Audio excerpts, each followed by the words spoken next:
Bakunzi mwese muteramanye n'imbonesha kure y'igihugu turabaramukije. Kaze muri kino kiganiro ku kivi. Muri kino kiganiro tuja kugaruka ahanini ku bikorwa bikuru bikuru vyaranguwe na nyene cubahiro umutambukanyi w'umukuru w'igihugu cacu kuva mu kwezi kwa Rusama gushika mu kwezi kwa Myandagaro.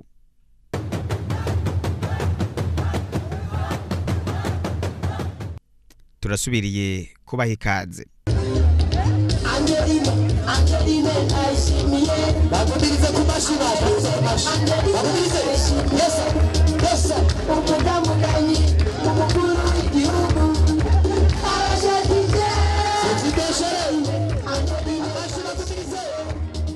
Kwigenekerezo rya gatandatu ukwezi k'umunani umwaka wa 2022 niho hugurugwa ICS ibitaro umugira neza vyubatse ku mutumba Kibimba ni muri komine Giheta y'intara ya Gitega. Ivyo bitaro ni bitaro vy'akarorero kandi vyiza bifise n'ivyuma bigezweho, bikaba bije gusahiriza umunyagihugu mutoya kugira ngo ashobore gushikira ubuvuzi neza.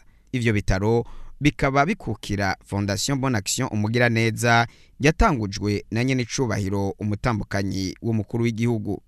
Mu ntango zo gutangura ivyo bitaro, mama mugira neza yari yatanguje igikorwa cyo kuvura abantu indwara y'amaso babasanze mu mihani wabo. Mu nyuma niho havutse ico ciyumviro cyo kuvura n'abandi bantu indwara zitandukanye. Ivyo bitaro bifise ibisatandwe. Muri ivyo harimo igisata cakira indembe, igisata cakira abakenyezi, icakira abakuze, ikivura amaso eka ndetse n'ibindi. Mu migambi ya vuba nuko azojamwe n'igisata kivura indwara zijanye n'ubugumba. Umutambukanyi w'umukuru w'igihugu mu ijambo ryiwe yaranezerejwe no kuba ashitse kuri iryo hangiro, agashimira abitanze baba hafi canke bari kure kugira ngo bashike kuri iryo hangiro. Umwe mu bashimira cane ni nyene cubahiro umukuru w'igihugu kuko ari we yamubaye hafi mu kumimpanuro zifadika kandi nziza kugira ngo ashike kuri iyo ntambwe.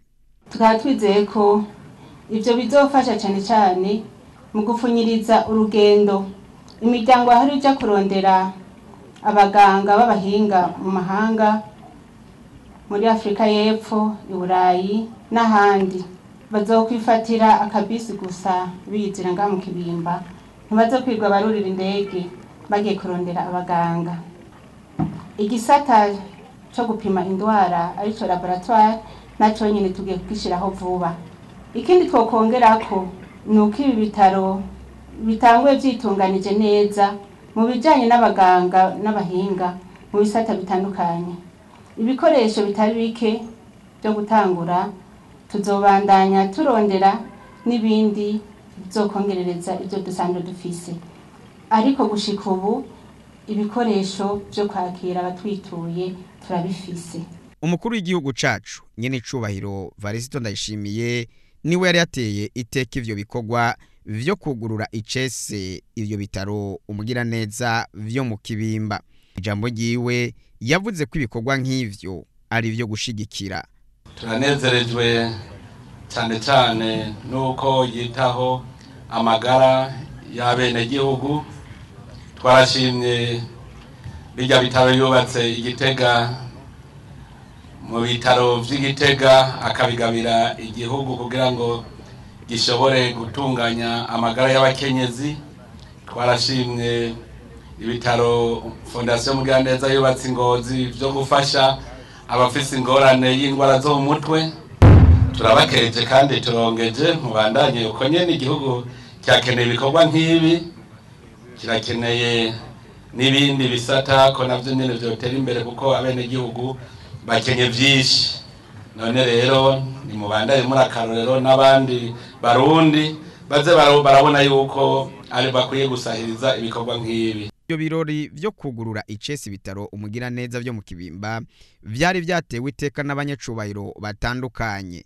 Muri abo hakaba harimwo intumwa ya Papa hano mu Burundi, aho ndetse yahezagiye iyo nyubakwa kugira ngo abazokwitura bose ivyo bitaro baze bakigwe neza kandi baze bahabonere n'umugisha.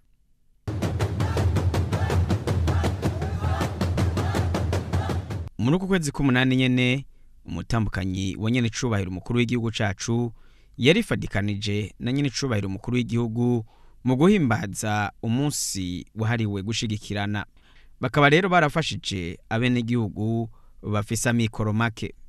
Eka ndetse nyene cubahiro umutambukanyi w'umukuru w'igihugu cacu yarifadikanije na nyene cubahiro umukuru w'igihugu cacu mu guhimbaza umunsi wahariwe amakomine.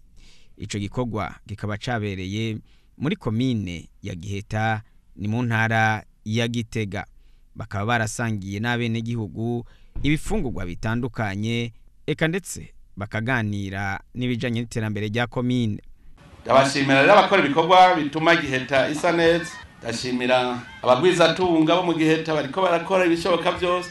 Aba turiko hajya rero je ndabikunda kuko abantu baca bahagarara amahera akava mu zindi komine azi wacu, ava mu ikomine aza, hari mu ntara nayo iziziraronka yava mu yindi ntara aza. Uburundi nabwo buzoraronka amahera ava inyuma y'Uburundi aza. Uburundi ntabwo buzotera imbere nandi tuguma twizungurukako nta na kimwe tuzopfa dutera imbere. Dutera imbere ariko dushoye inyuma y'igihugu hanyuma tukazana amahera. None rero ikomine yacu ntizotera imbere twebwe ataco twahaye amaboko. Dutegereza gukora, dushore, dutange tagisi, ikomine nayo ikironka ivyo idukorera, ikironka uburyo bwo kudukorera. Nta kwama umuze yinze.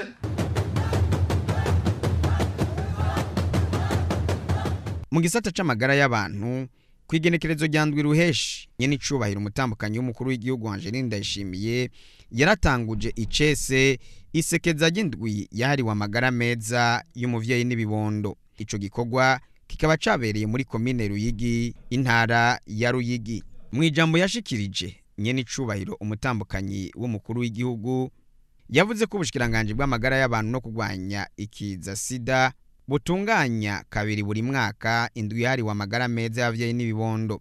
Amenyesha ko rero iyo ndwi itunganywa mu ntumbero yo gutsimbataza amagara meza ku bavyeyi n'abana batarakwiza imyaka 5. Akavuga ko kandi ari mu ntumbero yo gushira mu ngiro ihangiro leta y'u Burundi isangiye n'amakungu yerekeye kugabanya bimwe biboneka impfu z'abana n'abavyeyi. Indwi yahariwe amagara y'abavyeyi n'ibibondo rero iratunganywa mu ntumbero yo gutsimbataza amagara meza ku bavyeyi n'abana batarakwiza imyaka 5, na cane cane ku bavyeyi bibungenze. Aho ni mu ntumbero yo gushira ryahangiro dusangiye n'amakungu, cane cane igerekeye kugabanya bimwe biboneka impfu z'abana n'abavyeyi.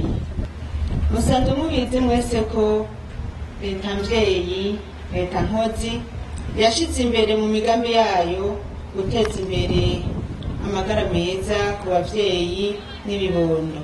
Muri iryo jambo yarashimiye cane abashigikira muri uyo mugambi, cane cane amashirahamwe mpuzamakungu yitaho amagara y'abantu nka OMS hamwe n'ayandi. Yabasavye ko bobandanya bashigikira leta y'u Burundi mu guteza imbere amagara meza y'abarundi muri rusangi. Angeline Ndayishimiye bagumirize ku mashira bagumirize yes umutambukanyi w'umukuru w'igihugu abashadije sitibeshere Angeline bashira kumirize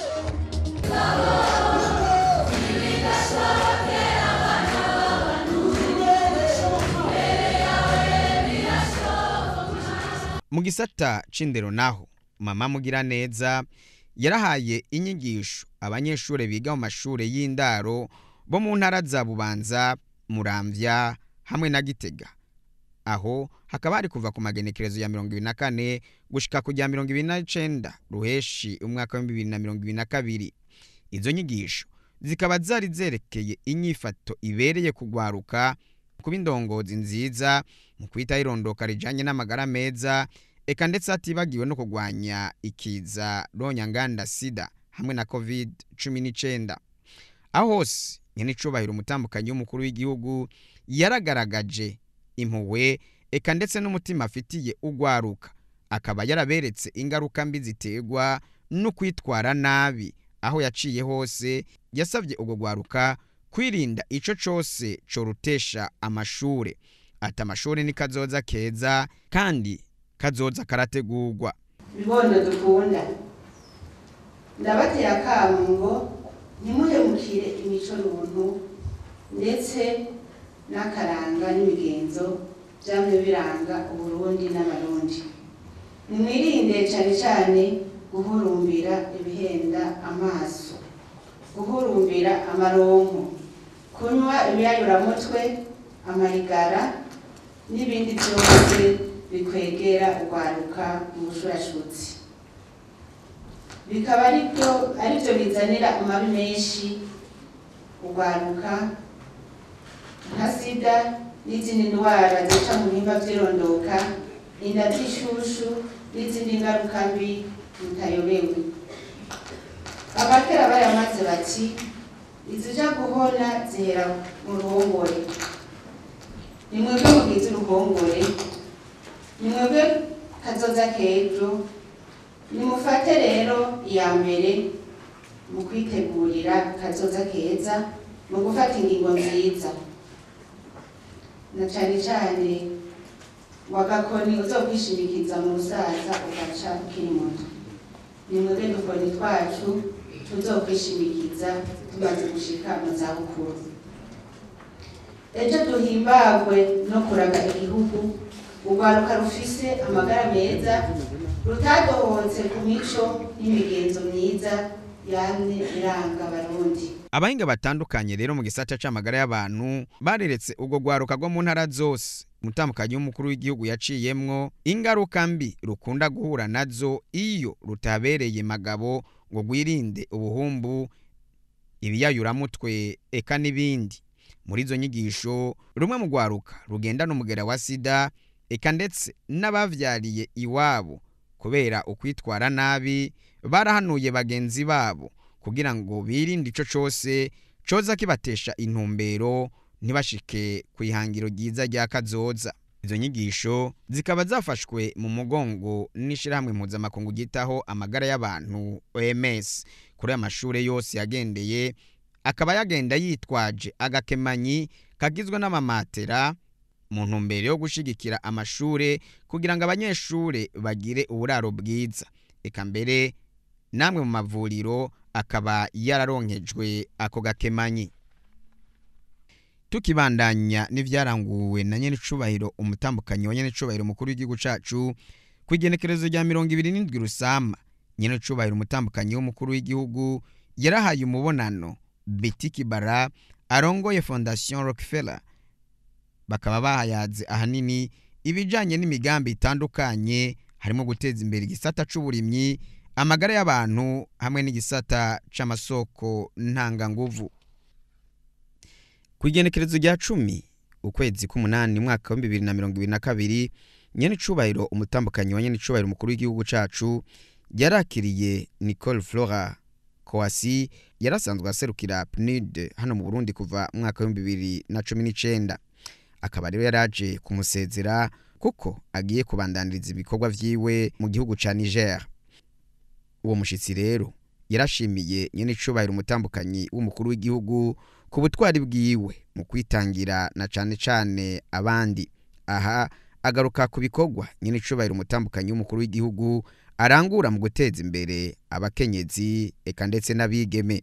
Aragaruka kandi ku mutima w'impuhwe yama yerekana mu kuvuza abagwaye canke gusanga abagwaye mu bitaro eka ndetse akitaho n'abantu aho nikora. Nyenecubahiro umutambukanyi w'umukuru w'igihugu nawe yarashimiye uwo yahora aserukira PNUD hano mu Burundi, akaba yaramukeje ku bikorwa bakoranye n'igihugu, akamusaba ndetse kubandanya abumuserukizi mwiza w'igihugu c'u Burundi yagiye kubandaniriza ibikorwa.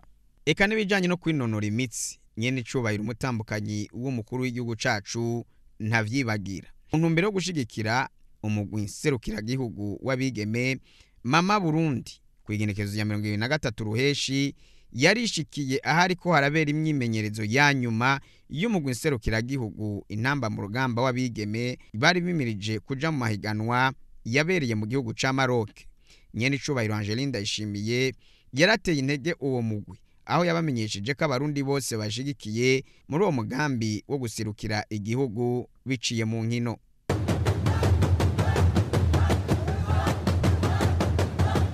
Mu bijanye n'uburimyi naho mu ntumbero yo gutsimbataza ico gisata, nyene icubahiro umutambukanyi w'umukuru w'igihugu kw'igenekerezo rya 3 Rusama ari kumwe n'abaserukira amashirahamwe mpuzamakungu hamwe n'abaserukira igihugu c'Ubutaliyano hano mu Burundi, eka ndetse n'umushikiranganje w'uburimyi n'ubworozi.